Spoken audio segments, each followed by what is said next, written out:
For today's video, magluluto tayo ng pandesal. Ayan guys, maglagay tayo ng sugar. Lagay tayo ng dry yeast, isang kutsarita. Maglalagay tayo ng isang cup na tubig.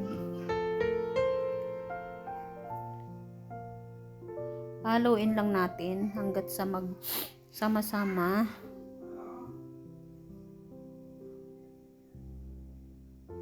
Ayan, haluin lang natin hanggat sa matunaw yung yeast.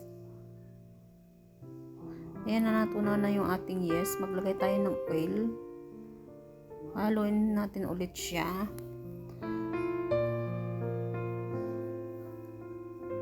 Tapos maglagay tayo ng dry na flour na 2 cup.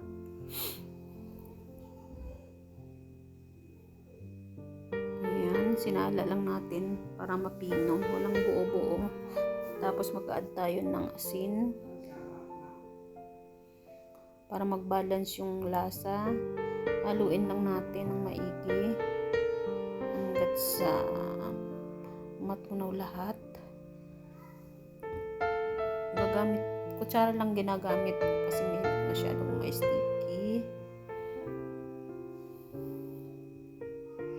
Ayan na, malambot na siya, malambot na ang ating pandesal. First time ko pala gumawa ng pandesal guys. Try ko lang kung maging perfect siya. Oo. So malalaman natin mamaya kung anong magiging resulta niya. Malambot ba siya o ano. Ayan, gagamit na tayo ng gloves para mano-mano na tayong magmamasa hanggat sa lumambot.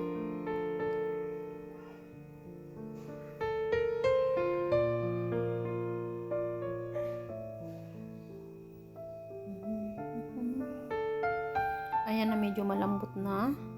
So papahingayin natin ng 1 oras.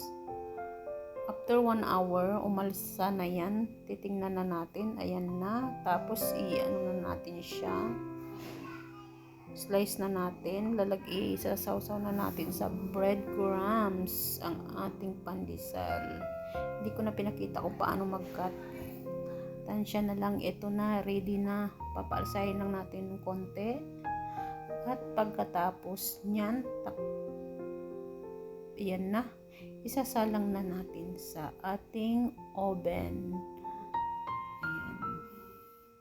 So, after 5 minutes, maluluto na yung ating pandesal. So, ito na ang ating pandesal.